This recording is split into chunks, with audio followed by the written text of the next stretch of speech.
¿no? Del futuro, de los riesgos, etcétera. Las implicaciones que tiene, tal. Entonces, bueno, un poco lo que decía antes, en la introducción quiero explicar también que el por qué ahora, de repente, y bastante de repente en un año, ¿no? Se ha puesto tan de moda y se está hablando tanto de inteligencia artificial.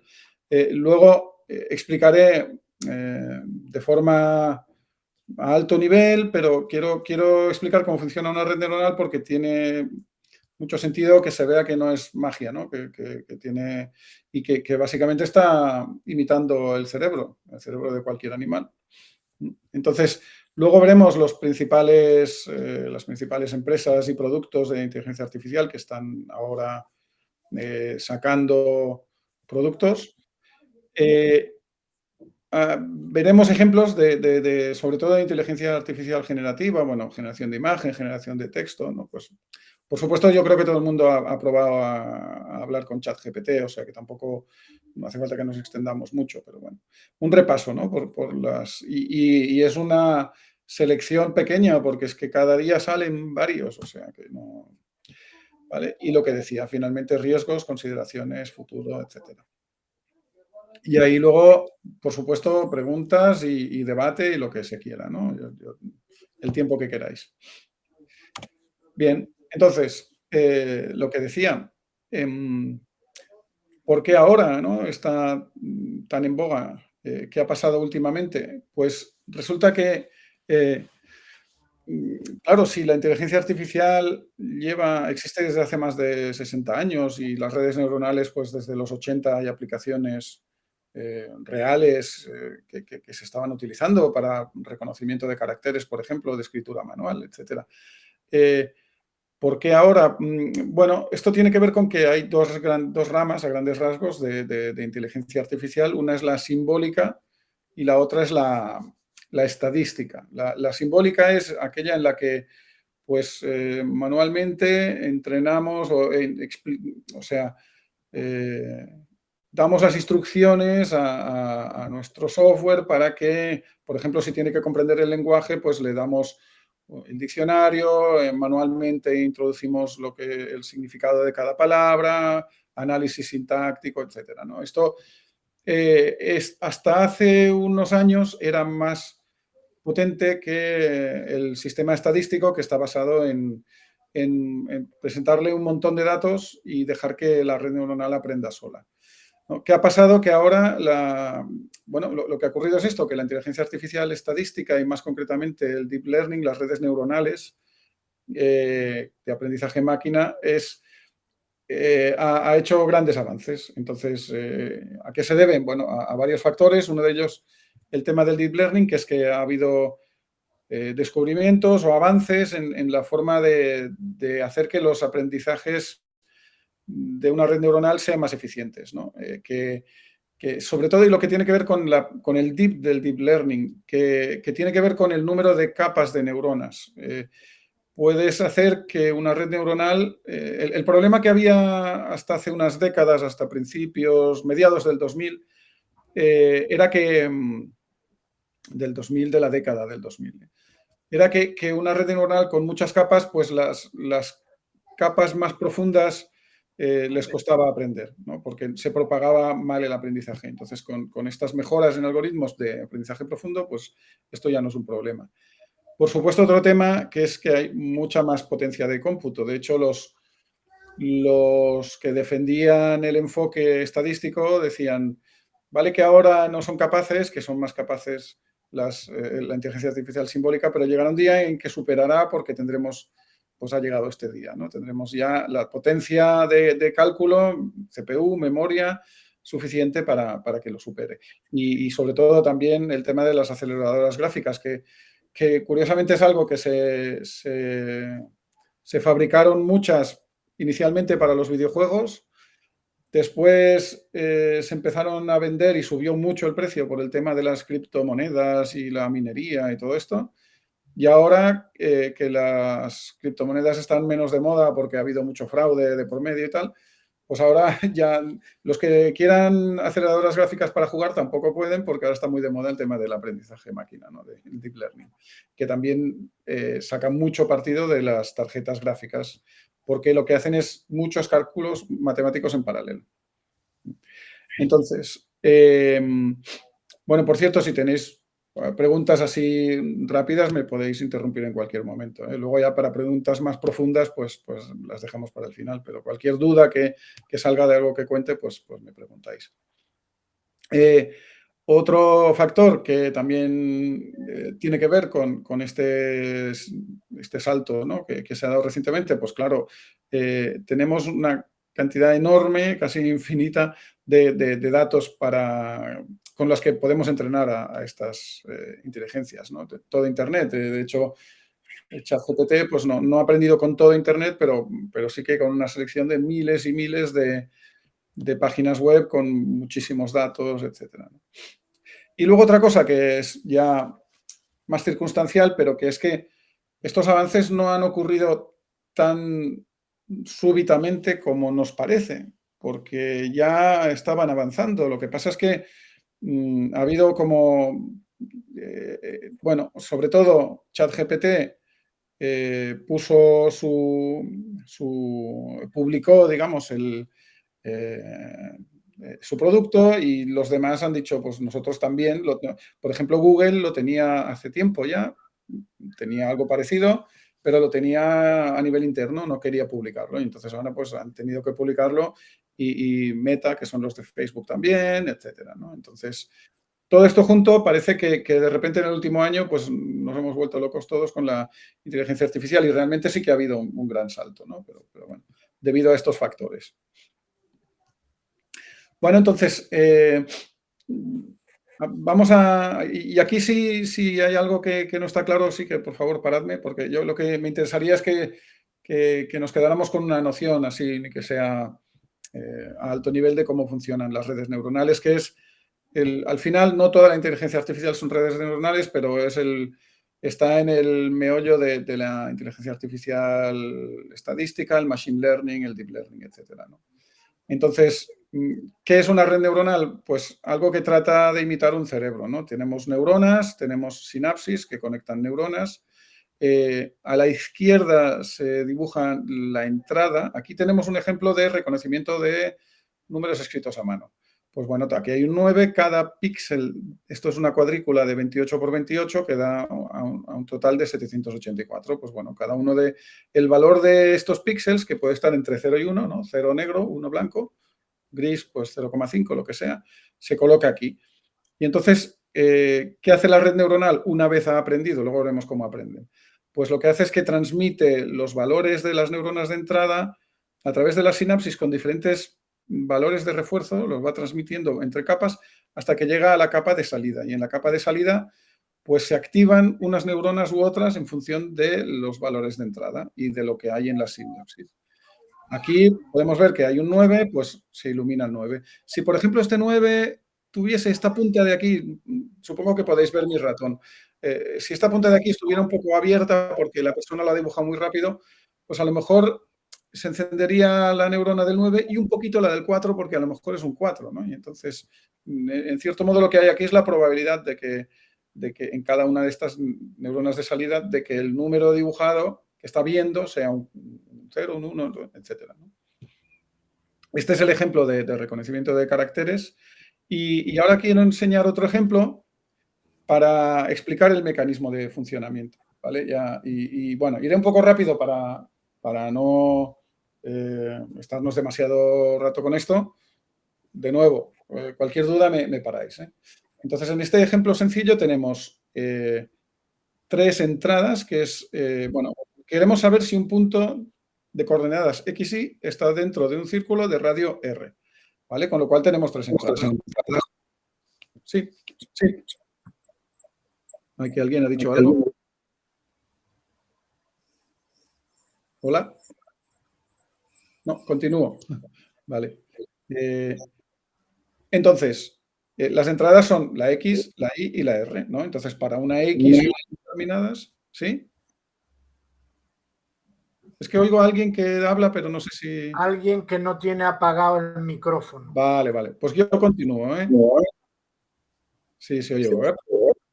Bueno, continúo. Entonces, para unas coordenadas X, Y y un radio R, se... me oigo muchísimo, ya sé lo que pasa. Voy a ser yo quien apague, ¿eh? Voy a apagar yo los micrófonos.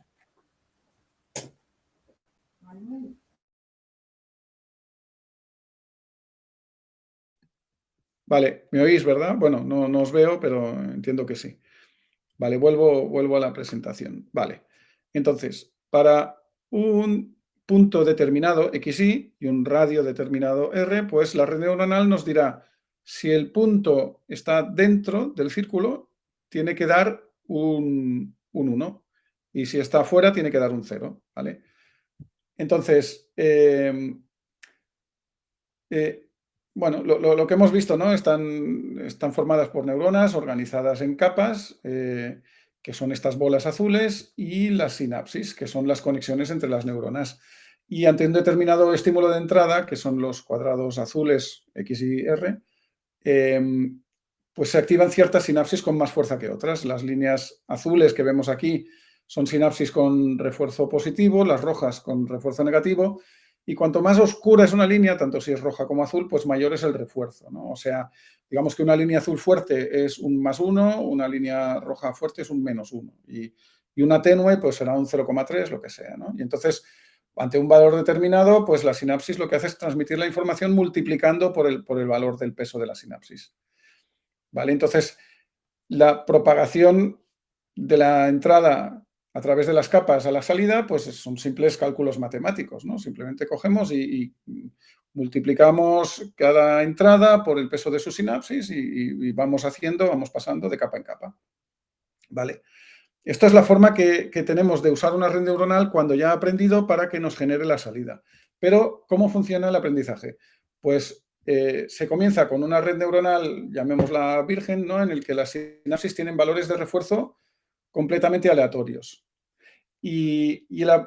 Entonces, el aprendizaje es importante tener en cuenta que no se almacena en las neuronas, sino en la sinapsis.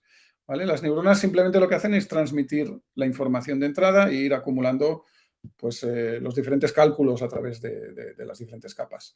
¿Vale? Pero el refuerzo se hace en la sinapsis. ¿Vale? Se presenta a la red neuronal con una cantidad grande, lo suficientemente grande de ejemplos de entrada, acompañados con el valor esperado de salida.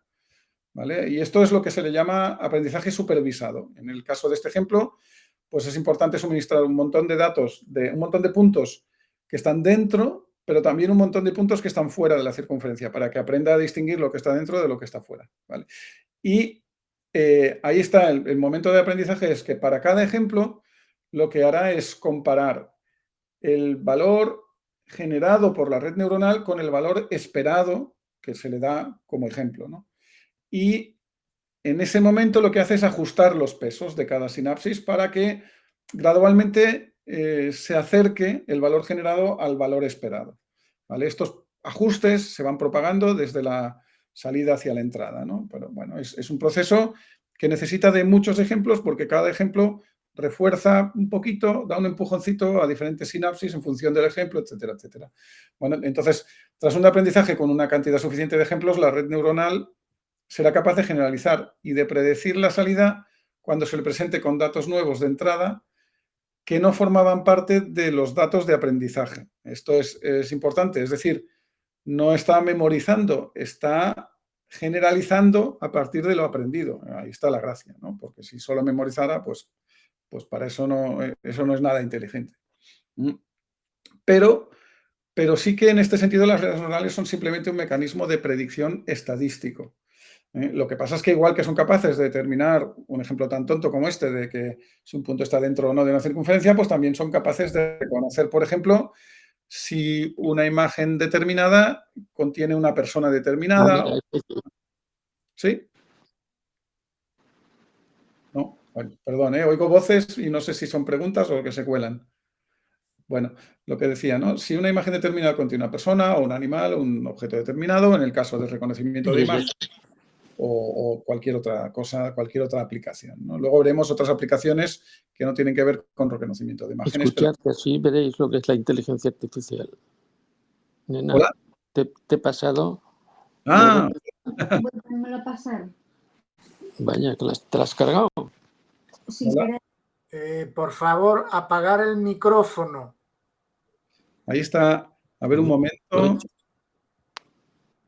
Vale. ¿Qué iba a decir? Vale, continuamos. Entonces, ¿cuál es la diferencia entre este ejemplo tan sencillo y los ejemplos con las Escribe. aplicaciones reales? Simplemente muchas más entradas, una por cada píxel en el caso de reconocimiento de imágenes, ¿no? O 3 incluso si son imágenes en color. Muchísimas más neuronas, muchísimas más capas intermedias, por eso necesitan tanta capacidad de cálculo, ¿no?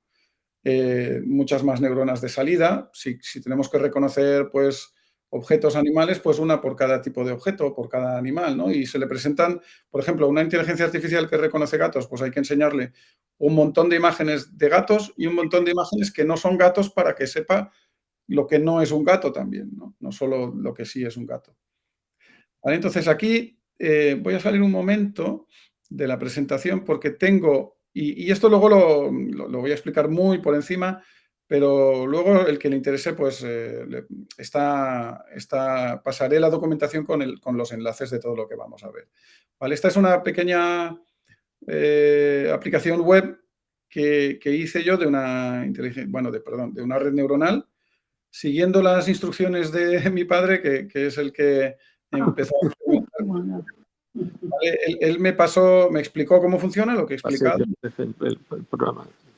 y luego me Yo dio la vi en un libro italiano. de aprendizaje. Uy, voy a mutear, porque si no... Pero bueno, pero la hice a mi manera. Yo disparaba, la red disparaba ahí está. bombas Espera que luego habrá parte de preguntas. de distancia.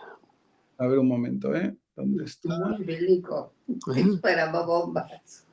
No, porque es un ejemplo muy bueno para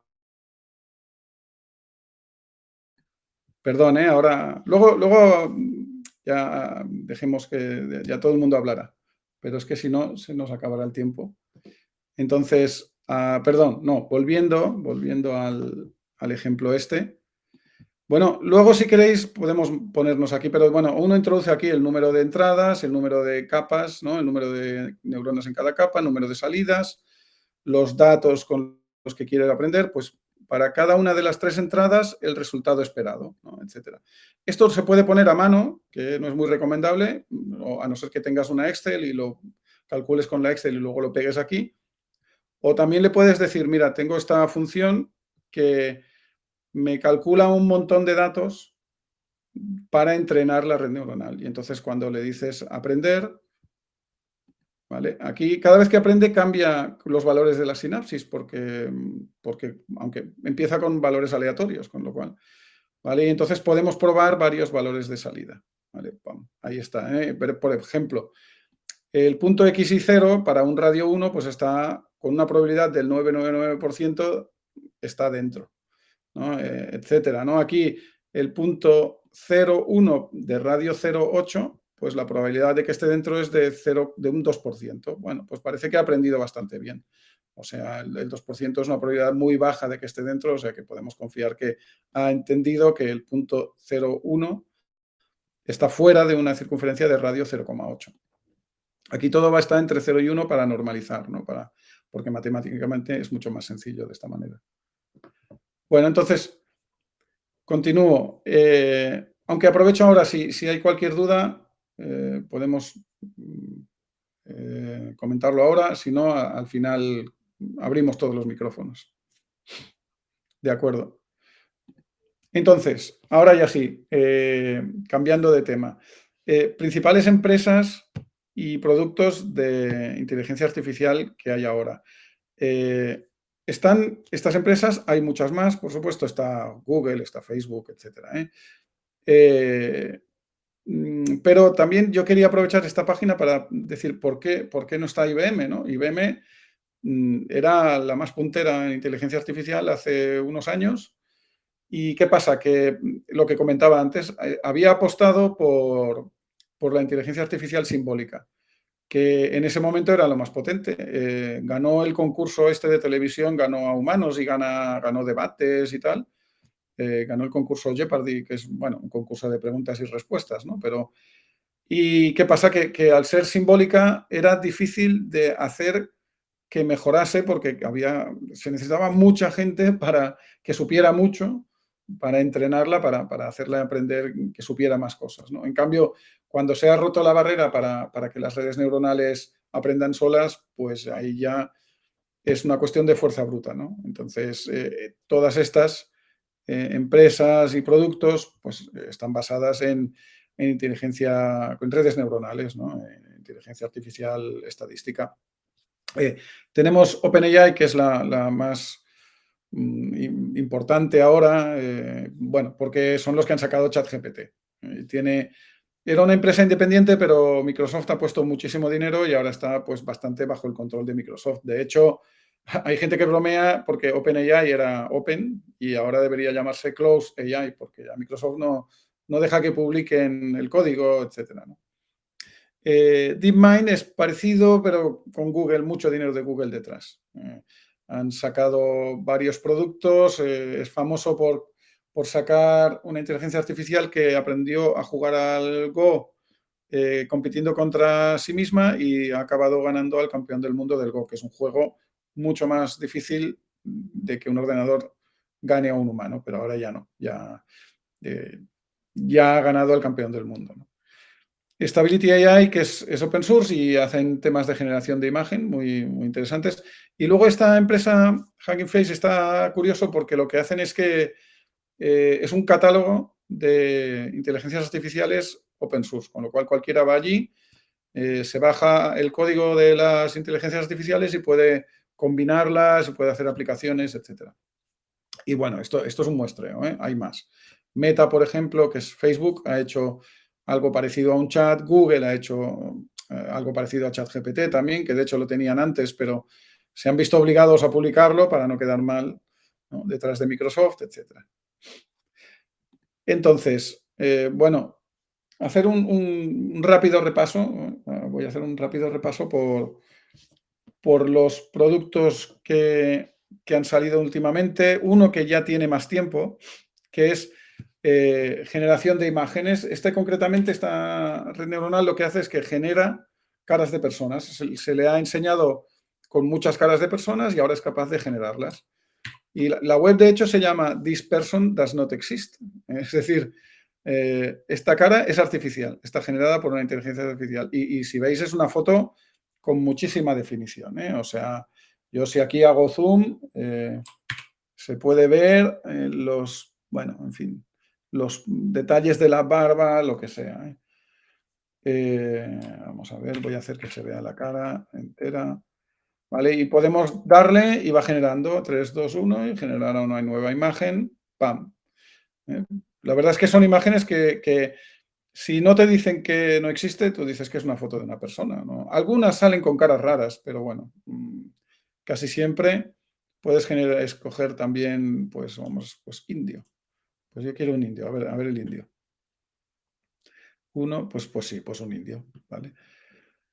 Otra web famosa de generación de imágenes, pues es DALL-E, que el nombre está inspirado en Dalí, ¿no? El pintor. Entonces, si alguien quiere proponer, para que se vea que aquí no hay truco, ¿no? ¿Qué queremos que pinte, ¿no? Y ahí sí que alguien le dé al micrófono, al unmute, y que diga, que proponga sin miedo.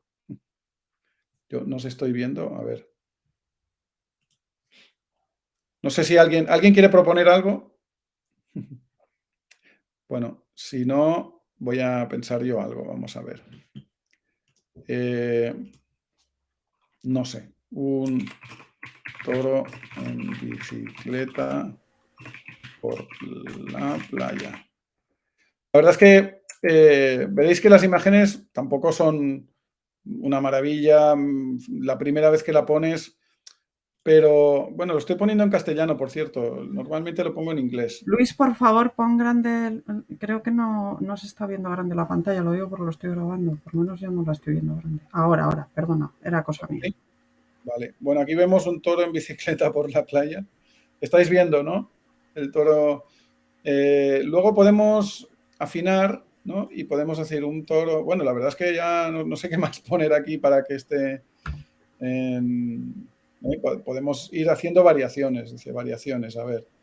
Pues te hace variaciones de la misma imagen, ¿no? Y aquí, bueno, tenemos lo que queráis, ¿eh? Yo aquí estuve jugando, pues un panda haciendo surf, no sé, ¿no? Aquí tengo fotos como de una habitación con un despacho y un jardín al fondo, bueno. Y aquí lo tengo, ¿no? El texto. En fin, el tema del chat. Aquí sí que esto da mucho juego y recomiendo que lo probéis, ¿vale? Con el usuario, por ejemplo, si tenéis Gmail, el usuario de Gmail sirve para entrar aquí. Y luego le pides lo que sea y la verdad es que es bastante sorprendente, ¿eh? Tengo ejemplos que razona muy bien. Yo, incluso para hacer algún informe en el trabajo, le he pedido ayuda y me ha quedado muy bien. O sea que, no sé, aquí de nuevo, si alguien quiere proponer que le pregunte algo, pero yo creo que todo el mundo ha jugado, ¿no? El que más que menos. Bueno. ¿Cómo va a quedar el Real Madrid hoy? Vale. Bien. ¿Cuál va a ser? Me parece que me va a decir que no lo sabe porque... Con mayúscula, por favor. Real Madrid. Perdón, del partido.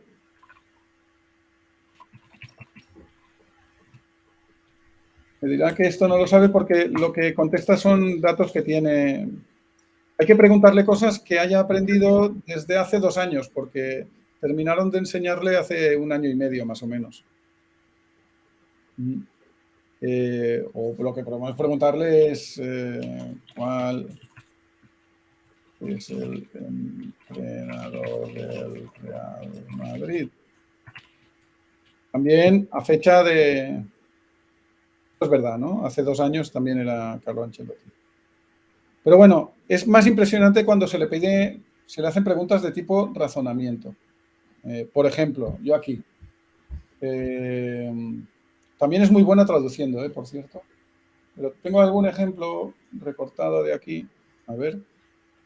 Bueno, esto está en inglés, pero quería asegurarme que no era algo que haya aprendido antes. Entonces le dije, me voy a inventar una palabra. Dice, tengo un chumplix y mi amigo tiene 2 chumplix. Si me da sus chumplixes, ¿cuántos tendré?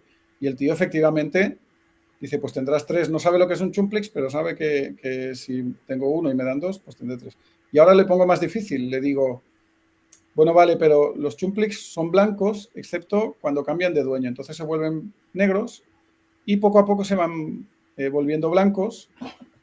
Y al cabo de 1 hora vuelven a ser blancos porque el nuevo dueño ya es el bueno, ¿no? Y entonces le pregunto, ¿cuál es el color justo después de que me hayan dado los 2? Y entonces, y al cabo de media hora y al cabo de 2 días. Y casi acierta al 100%. Dice, al cabo de media hora, pues estará como gris, ¿no? Parcialmente blanco. Dice, el tono de gris, pues tal. Y también dice, al principio serán negros, etcétera. Solo se equivoca en que el mío, que ya era mío, era blanco, no negro, porque es mío, no ha cambiado de dueño. Y se lo digo, hombre, pero mi amigo me ha dado 2. Y dice, pues tienes razón. O sea, el tío rectifica, cuando le haces razonar, rectifica. Y aquí se puede ver que esto es razonamiento, y este razonamiento es algo que, si vemos cómo ha aprendido, porque ahí está la gracia, si vemos cómo ha aprendido simplemente leyendo texto en Internet. Entonces, ¿cómo puede saber generar razonamiento, ¿no? Y esto es un comportamiento emergente de una red neuronal enorme que a base de aprender puro texto. Y aquí vamos ya porque vamos a pasar a la siguiente página, porque queremos saber cómo hacen, ¿no? Cómo hace cada una de estas redes neuronales para para llevar a cabo estas tareas. ¿Vale? Entonces, en el tema, por ejemplo, del reconocimiento de imágenes, bueno, esto yo creo que es lo que hemos visto, ¿no? Se le entregan un montón de imágenes y se le dice lo que es, y entonces él va tomando nota. Y bueno, entonces, como en Internet hay miles y miles de imágenes anotadas, pues el tío aprende una imagen de un gato lo que es un gato, una imagen de una persona, etcétera, ¿no? Y reconocedores de imágenes que tú le das una foto y te dice aquí hay una persona, aquí hay un coche, aquí hay otra persona, aquí hay una jirafa, pues esto es muy potente hoy en día y muy rápido, ¿no?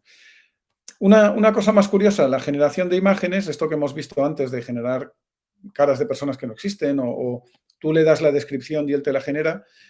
¿Cómo se entrena? Pues se entrena con una red neuronal que de las que acabamos de explicar, ¿no? Que reconoce imágenes. Entonces, tú le dices, hazme un gato, y entonces él genera un montón de puntos que no significan nada, y la que reconoce gatos dice, esto no es un gato.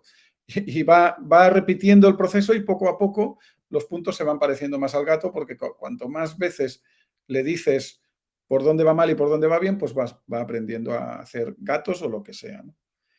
El tema del GPT, aquí sí que hay mucho tema, porque hay quien dice que esto, ¿no? Que tiene ya un comportamiento emergente de pequeñas chispas de inteligencia artificial general, que bueno, esto es muy discutible, ¿no? Son capaces de hacer resúmenes, de hacer traducciones. Fijaros que aquí digo, se ve muy pequeño, pero leo, digo, ¿puedes traducir los 2 primeros párrafos del Quijote al francés? Y me dice, pues en francés, pues seguro, aquí está la traducción, y el que sepa francés que lo vea, pero yo lo veo muy, muy... O sea, yo sé un poco de francés y me parece que está muy bien traducido, ¿eh? De hecho, GPT, el algoritmo detrás de ChatGPT, se empezó a desarrollar para únicamente traducción entre idiomas, pero se dieron cuenta que era capaz de hacer más cosas, de dialogar, de hacer resúmenes de textos largos, de hacer explicaciones, etcétera, ¿no? De poesías, lo que se quiera. O sea que es una generalización de una aplicación que inicialmente se pensaba que era solo para traducción. Entonces, ¿cómo funcionan? Pues simplemente, después de haber sido expuestos a millones y millones de textos, lo que hacen en cada momento es calcular cuál es la palabra siguiente más probable. Es decir, si tú le dices el entrenador del Real Madrid es, pues él buscará, ¿no?, en sus neuronas cuál es la probabilidad de que la palabra sea, pues, Ancelotti, ¿no? Pues lo que hemos dicho, ¿no? Y así generan todos estos textos que hemos visto. Cualquier cosa que le preguntes, en el fondo, tiene muchas más cosas, pero en el fondo es cuál es la palabra siguiente más probable. Y por eso cuando usáis ChatGPT va escupiendo palabra por palabra, porque cada palabra calcula cuál es la siguiente. Claro, entonces hay gente que dice que estos son loros estocásticos, que significa que son aleatorios, pero basados en probabilidades estadísticas, ¿no? Pues bueno, en cierto modo es verdad, ¿no? Pero también hay un modelo de lenguaje detrás, de decir palabras que se parecen, palabras que están relacionadas, etcétera, ¿no? Una cosa curiosa que es importante tener en cuenta, que es que cualquier cosa que le preguntes te va a responder si la sabe, o sea, si es algo que es un hecho, porque hay que preguntarle hechos o resúmenes o lo que sea, pues te va a contestar, tanto si lo sabe como si no. Y si no lo sabe, se lo va a inventar, ¿vale? Con lo cual, y esto se le llama alucinación, cuando se inventan las cosas, ¿vale? Y entonces hay que tener cuidado, y hay estudios de probabilidad, de porcentaje de acierto. Estamos ahora en GPT-4. GPT-3 acertaba un 65% de las veces, GPT-4 un 85% de las veces, que no está nada mal, ¿vale? Pero hay que ir con cuidado, porque esto tiene una implicación, que es que no podemos usar alegremente herramientas como estas para tomar decisiones que afecten, ¿no? Y ahí está el tema de los riesgos. Es decir, bueno, por cierto, esta página que estáis viendo, ¿no? A computer can never be held accountable. Therefore, a computer must never make a management decision. Esto es un texto de que alguien publicó en Twitter de un curso de IBM. O sea, es un curso que, como puede verse, es un curso de los 70 con este tipo de letra, etcétera, ¿no? O sea, ya entonces en IBM se veía que una decisión tiene que haber un humano, ¿no? Aunque un ordenador diga una cosa, el humano es quien toma la decisión. Y aquí hay un diagrama que dice esto, ¿no? Es un diagrama de enero de este año de alguien que ha publicado y que dice, ¿es seguro usar ChatGPT? Dice, bueno, a ver, si el resultado es cierto o es falso, es importante. Si no es importante porque estás jugando o lo que sea, pues entonces es seguro usar ChatGPT. Si el resultado es importante, entonces pregunta, ¿tienes la experiencia suficiente para verificar que el resultado es preciso? Si es que no, pues no es seguro usar ChatGPT. Si es que sí, pregunta, ¿estás dispuesto a tomar toda la responsabilidad legal, moral, de los errores que puedan ocurrir? Dice, pues bueno, si no estás dispuesto, pues no puedes usar ChatGPT. Si estás dispuesto a tomar responsabilidad, dice, es posible, con un asterisco, dice, pero asegúrate de verificar cada respuesta por la de cómo de acertado es, de precisión y por sentido común. ¿Vale? Entonces, esto es importante porque hoy y siempre, pues yo creo que tiene que haber un humano que es el que tome la decisión y las inteligencias artificiales lo que harán es aconsejar, ¿no? Entonces hay un riesgo de que se les deje que decidan las inteligencias artificiales y esto ya ha pasado, ¿eh?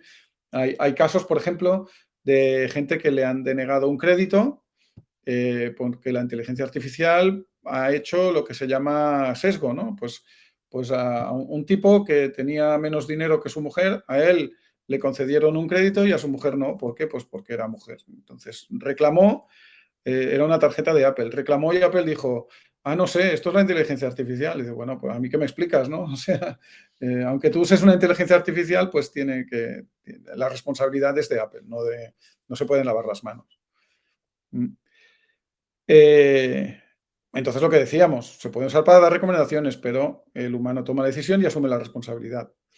Aquí hay muchos temas, nos podemos estar mucho tiempo. Temas de propiedad intelectual. Las inteligencias artificiales que generan imágenes, hay gente que dice que les han robado la imagen porque es un cuadro que han pintado ellos. Y entonces, hay veces que incluso aparece la firma del autor. Pero bueno, realmente no saca imágenes que existan, sino que lo que hace es que genera imágenes que él reconocería como una imagen del tipo que tú le estás diciendo en la descripción, que es diferente. Es contenido original, pero aprendido. Igual que hacemos nosotros. Por cierto, un artista puede pintar algo al estilo de Van Gogh porque ha visto cuadros de Van Gogh. O sea que en este sentido, en fin. También al revés, ¿puede tener copyright el material generado por una inteligencia artificial? Bueno, esto está en el aire. Un juez en Estados Unidos ha dicho que no, ¿vale? Pero claro, esto ya es caso por caso. Aquí ya más filosófico, ¿el material generado por una inteligencia artificial es creatividad, es arte? Pues, claro, tenemos la tendencia a que si alguien nos dice que las imágenes generadas por inteligencia artificial si son artificiales, pues nos parece de menos calidad, pero esto es un sesgo nuestro también. Se han hecho experimentos y se ha visto que si le dices a alguien que es artificial, dice que le gusta menos que si le dices que está hecho por una persona. Por cierto, las imágenes que hemos estado viendo, que he puesto en esta presentación, son generadas por inteligencia artificial. Esta de aquí, por ejemplo, está generada por inteligencia artificial. ¿Vale?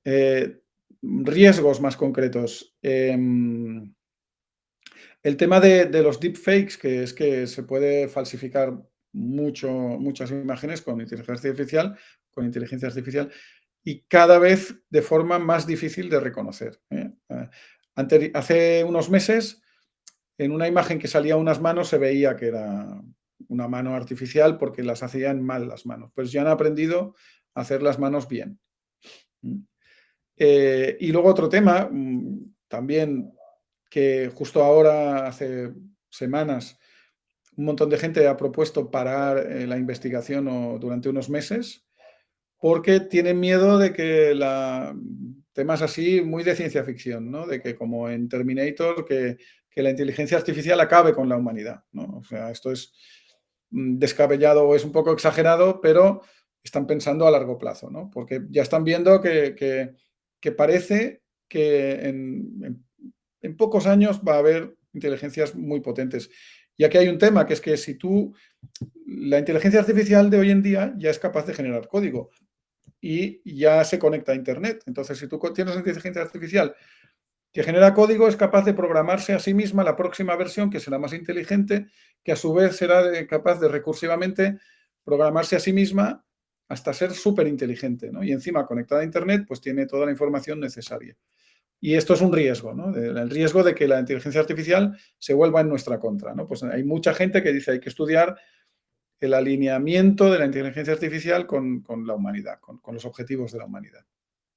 Todo un tema, ¿eh? Bueno, entonces, ya viendo a futuro, ¿no? Bueno, lo que hemos visto, los ejemplos que hemos visto, incluido el ChatGPT, aunque no sea inteligencia artificial general, porque aquí hay una distinción, ¿no? La inteligencia artificial que estamos viendo hoy en día es aplicada para unas tareas muy específicas, cada vez más generales. ChatGPT, la verdad es que es cada vez más general, pero sigue siendo algo específico. Cuando una inteligencia artificial sea capaz de hacer cosas tan versátiles como nosotros, pues ya será inteligencia artificial general, ¿no?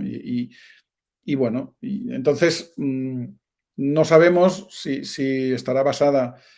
Bueno, yo creo que estará basada en redes neuronales mucho mejores que las de ahora, pero no sabemos si estará basada en el algoritmo este de GPT o en una versión más moderna o una combinación de diferentes técnicas que existen o algo completamente nuevo, ¿no?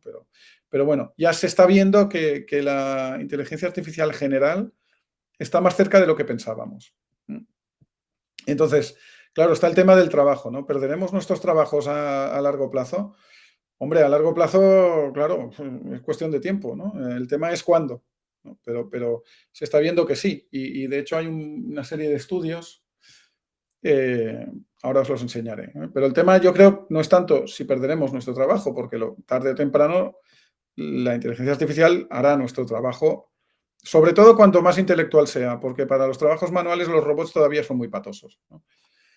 El tema no es tanto eso, sino si el no tener trabajo te condena a la miseria, ¿no? Entonces, aquí el tema es que hay que cambiar el modelo económico, ¿no? Y Stephen Hawking ya se le preguntó hace muchos años, porque ya lleva hace tiempo que murió, y dijo, bueno, todo el mundo puede disfrutar una vida de ocio lujoso si la riqueza producida por las máquinas se comparte.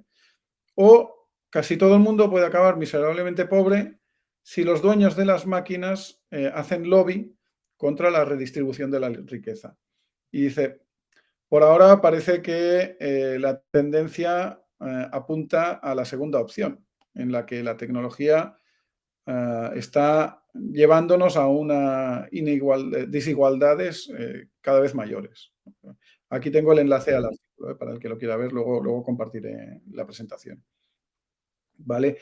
Entonces, se han hecho estudios, por ejemplo, en el tema de la generación de código, que es una tarea muy específica, pero aquí se ha visto que con una herramienta de asistencia de código, el GitHub Copilot, se tardó la mitad de tiempo en hacer una serie de tareas que sin la herramienta esta. Y además acabaron el 78% en el caso de los que usaron la herramienta, el 70%. Aquí no hay tanta diferencia, pero es que tardaron más del doble sin la herramienta. O sea, no elimina el humano, pero hace que el humano vaya mucho más rápido, con lo cual, si va el doble de rápido, pues necesitas la mitad de gente, ¿no? Algo más genérico de tareas intelectuales, aquí generar documentación por ejemplo, informes o estudios o lo que sea. Aquí se hizo un estudio y se miró también tanto el tiempo, se hizo una prueba primero sin inteligencia artificial y luego se separó en dos grupos, uno que la usaban y otro que no. Y se vio que el grupo que usaba inteligencia artificial tardaba menos de 20 minutos para una tarea determinada y el que no, pues casi 30 minutos. O sea, se termina la tarea mucho más rápido y además la puntuación, porque pusieron nota, no sé sobre cuánto, pero la puntuación de media utilizando inteligencia artificial era de 4,5, 4,6, ¿no? Aquí no sé, lo pone. Y sin usarla era por debajo del 4. O sea, que sí que hay diferencia y considerable, como puede verse aquí. Para tareas intelectuales, no solo de programar, sino, bueno, pues la verdad es que no sé aquí a este estudio a qué tarea se refiere, pero cualquier trabajador que trabaje con el ordenador, básicamente, no solo los programadores, sino gente que trabaje con Word, con PowerPoint, con Excel, con email, pues hoy en día lo que da es el trabajo el doble de rápido y eso que estamos empezando. ¿Vale? Entonces, volviendo al tema del futuro, bueno, ya para cerrar, esto pasaré el documento, pasaré la presentación con todos estos enlaces. El que quiera investigar más, hay un canal de YouTube de un tipo que es un canario, se llama .csv, es muy bueno y tiene vídeos, constantemente está publicando vídeos, ahí dejo un par, uno sobre ChatGPT, otro sobre las novedades, ya es un poco antiguo porque es novedades de 2022, pero es que hay muchas. Algún enlace más de temas más específicos de cómo funcionan las redes neuronales, un documental sobre las implicaciones, ¿no? Esta entrevista a Geoffrey Hinton, este es bueno porque este es un canadiense que trabaja, bueno, perdón, no, es un británico que trabaja en Canadá, que es un poco el padrino de la inteligencia artificial estadística, de las redes neuronales, deep learning y uno de los que hizo los avances estos que dijimos antes del deep learning, ¿no? Era de los que decía, ya veréis cuando haya potencia suficiente, cómo las redes neuronales superarán a la inteligencia artificial simbólica, y ha tenido razón, ¿no? Y luego, por último, 2 vídeos, uno a favor y uno en contra. Uno de Sam Harris, que es neurólogo o no, como se llame, bueno, no sé, es filósofo, pero también sabe de neurocientífico, o sea, y el tipo está diciendo, cuidado con la inteligencia artificial, que puede ser más inteligente, tan inteligente como nosotros somos mucho más inteligentes que una gallina, pues una superinteligencia artificial para nosotros seríamos como una gallina para ellos, ¿no? Entonces, hay que prepararse y hay que poner muchos controles para evitar que nos domine. Y otro vídeo, los dos son en charlas de TED. Otro vídeo en este caso, Grady Butch, que es un empleado de IBM, que dice no hay que temer a la superinteligencia artificial porque en el peor de los casos podemos desenchufarla. Que hay quien dice, sí, bueno, pero puede persuadirnos de que no la desenchufe, porque puede saber de psicología. En fin. Más enlaces, pues la herramienta que hemos visto antes para jugar con una red neuronal, le podemos poner las entradas y que aprenda, etcétera. Y alguna otra para jugar con imágenes. Vale, entonces, bueno, yo creo que justo hemos llegado a las 8 en punto. Voy a parar la presentación y volvemos al tema de compartir. Vale, voy a dejar de compartir. Bueno, pues yo creo que si queréis abrimos los micrófonos y las cámaras también. ¿Vale? Y pues rueda de preguntas, no sé. Pues empiezo yo a las preguntas. ¿Nos puedes hacer un resumen, si es posible, de qué hay dentro de esa neurona de la red neuronal? Porque no acabo yo de entender qué tiene que haber. Supongo que allí habrá un código en un lenguaje determinado, pero vale, no me hago la idea. En esa red de neuronas, claro. Lo explico. Es esto de aquí que hemos visto antes, ¿vale? El ejemplo del círculo. Aquí va la X, aquí va la Y, aquí va la R y aquí va la probabilidad de que... Vale.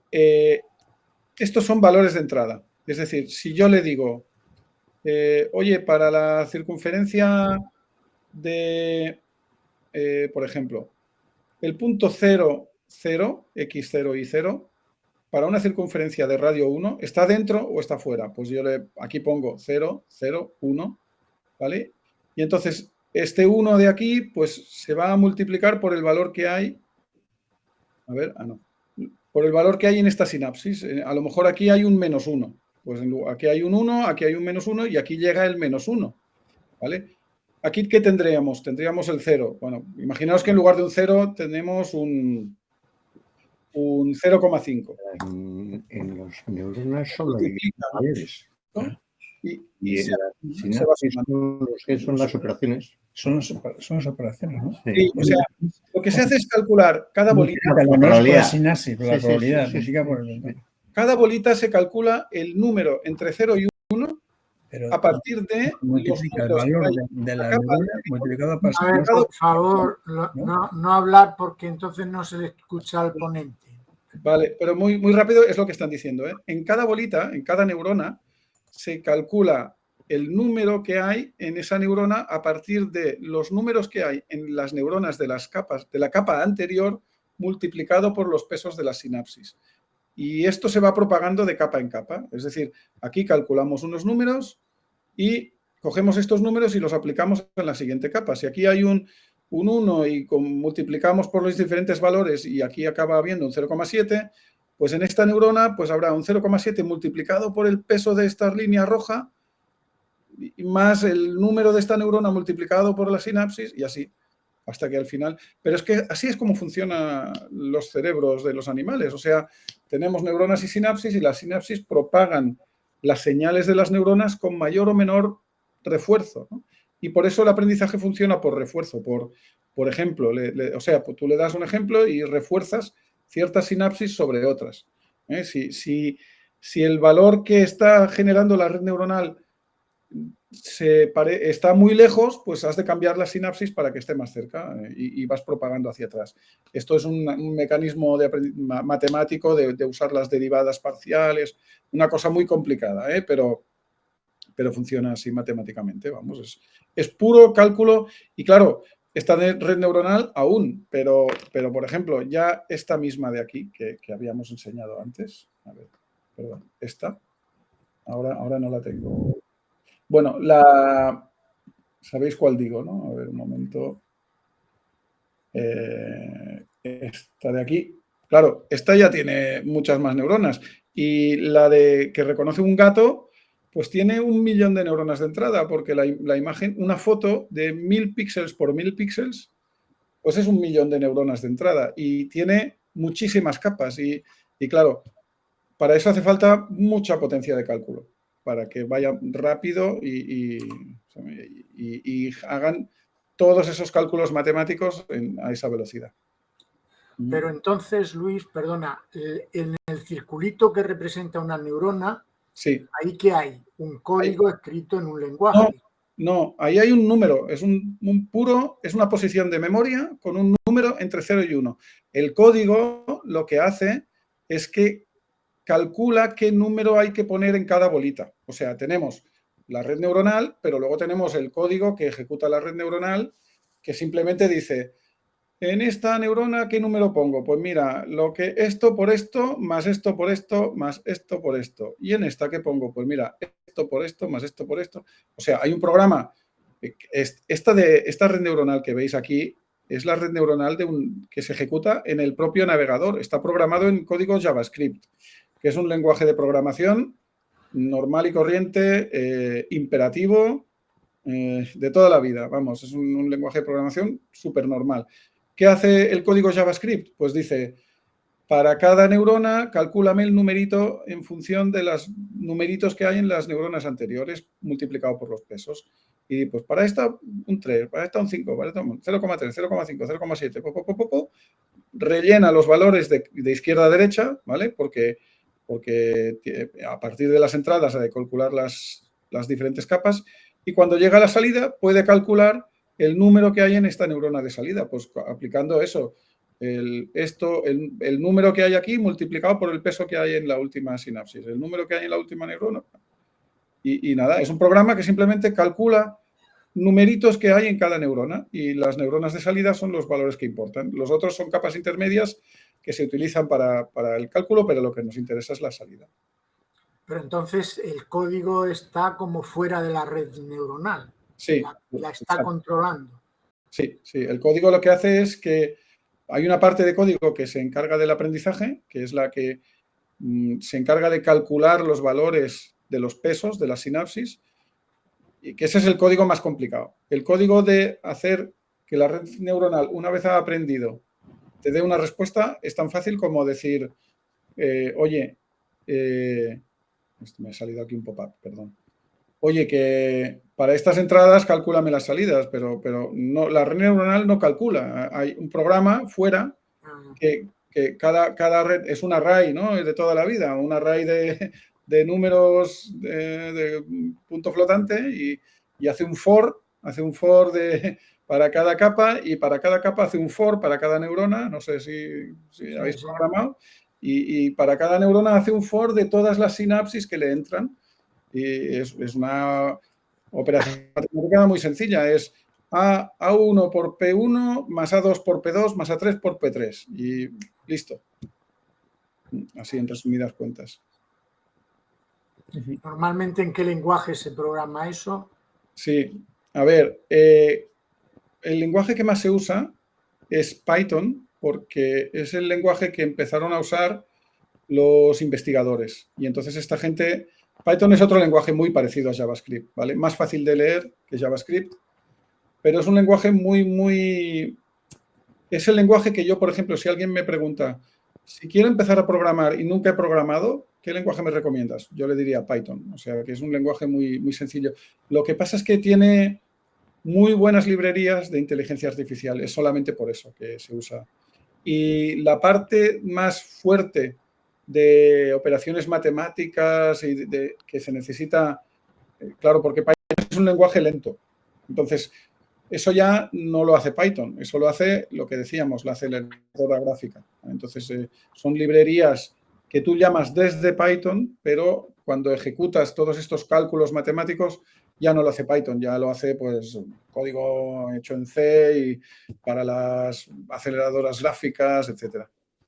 Pero de hecho es una buena noticia que el que se quiera poner a juguetear con inteligencia artificial, el lenguaje de programación es el más sencillo de todos. El Python es el mejor.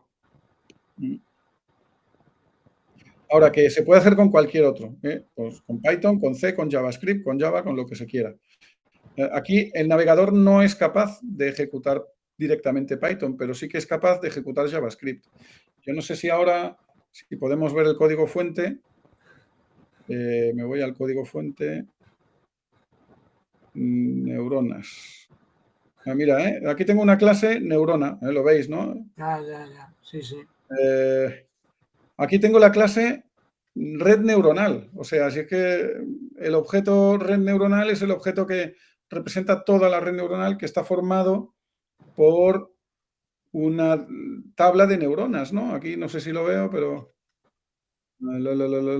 Bueno, aquí no lo estoy viendo, pero ¿qué tiene el objeto red neuronal? Pues tendrá un montón de objetos neurona. Como JavaScript es orientado a objetos. Y aquí, pues esto es código normal y corriente, ¿eh? Vamos a ver si lo hago un poquito más grande. Bueno, pues...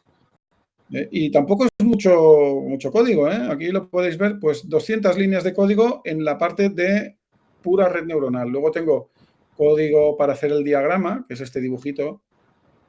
Pues mira, hay más líneas de código para pintar la red neuronal que para hacerla funcionar. Fijaros, o sea... ¿vale? El resto, nada, esto ya es código para arrancar la web y cosas así. O sea que la red neuronal como tal, 200 líneas de código. ¿Vale? Es una red neuronal pequeña y que no utiliza cosas, no tiene código de deep learning. Es decir, es red neuronal clásica. Yo temas de deep learning no he llegado. Esto es un ejemplo. ¿Alguien ha levantado la mano porque quiere preguntar? Marta, ¿no? Hola, buenas tardes. Soy Elisa. No era por un poco... Es Elisa la que ha levantado la mano, pero yo creo que te puedes autodesbloquear, Elisa. Ya le oímos, ya. Sí, yo le oigo. A ver. Sí. Tienes el micro abierto, Elisa. Vale. No, era era un poco por ahondar en la respuesta a Alfonso. De hecho, los grandes programadores o los grandes programadores que usan las redes neuronales, realmente su gran valor no está tanto en la programación, sino en la cantidad de modelos que conocen. O sea, la capacidad que tienen en la reutilización de funciones y en la reutilización de modelos. Son capaces de ir concatenando, ¿no?, todo eso en base al código. Entonces, no es el lenguaje en sí mismo, sino el conocimiento de la reutilización de todas las librerías que existen alrededor de las redes neuronales y de los diferentes modelos, ¿no?, que se puedan utilizar. Ese es el gran valor de un data science, ¿vale? Hoy en día ya casi nadie programa directamente la red neuronal. Todo el mundo lo que hace es que utiliza librerías que ya están hechas y que ya sería como programar el sistema operativo. Ya nadie programa el sistema operativo, ¿no? Pues lo mismo. Bueno, nadie. Muy pocos. O sea, no es que sea nadie, pero muy poca gente programa sistemas operativos. La gente lo que hace es programas que utilizan sistemas operativos. Pues con las redes neuronales lo mismo. Todo el mundo utiliza programas que le dice a la red neuronal pues cuántas neuronas hay en cada capa, por ejemplo, eso sí. Pero no programa el mecanismo de calcular los valores y las sinapsis y tal, porque eso ya está hecho en librerías. Está claro, está claro. Luis, sí. Una pregunta. ¿Sabes si la iniciativa que tenía IBM en su día en los chips neuromórficos, los True North, si se sigue avanzando o es una línea que se dejó? A ver, no lo sé. A lo mejor Elisa sí que lo sabe, pero yo diría que sí, pero no te lo sabría decir con seguridad. Hombre, yo ya estoy muy desconectada, la realidad es eso, pero daros cuenta que además esos chips estaban muy destinados a lo que eran, como si dijésemos, procesamiento, ¿no?, en móviles, o sea, para temas muy concretos, ¿vale? Y en dispositivos muy, digamos, muy ligeros. Entonces, de hecho, puede que nosotros, o sea, no seamos conscientes y ya estén funcionando, ¿no?, en ese tipo de dispositivos. O sea, el objetivo fundamental no era, es justamente, por ejemplo, en los móviles, para que en un móvil se pueda ejecutar este tipo de redes de forma muy eficiente, ¿vale? Creo que los iPhone, por ejemplo, tienen, pero no sé si el chip debe ser de Apple, ¿no? O sea, y los Macs también tienen ya circuitería, chips ya pensados para inteligencia artificial. Entendido. Gracias. Hombre, yo creo que ahora la mayoría de los teléfonos, bueno, de un cierto nivel, todos tienen algún chip de inteligencia artificial. Algunos dedicados a la traducción, otros dedicados a otras cosas, pero prácticamente lo que dicen la publicidad de los equipos es eso, ¿no?, que traen algún chip de inteligencia artificial. Por ejemplo, los de Android me parece que tienen uno dedicado al procesamiento de imágenes. Por eso, con una cámara bastante mala, hacen fotos bastante decentes. Yo creo en los iPhone que te desbloquean viéndote la cara solamente para eso. Claro, también, seguro. Luis, comentabas que IBM había apostado por la inteligencia simbólica y que por eso no estaba mucho en la foto ahora. ¿Sabemos si se está reciclando o...? Sí, se está ahora. Incluso hay proyectos que han hecho no con su language model, pero sí que hay equipos de IBM que hacen aplicaciones de inteligencia artificial y que están desarrollando temas de estos. No sé el estado a nivel de detalle, pero están tratando de pivotar, ¿no?, a este nuevo enfoque para ellos, que es el enfoque estadístico de Deep Learning.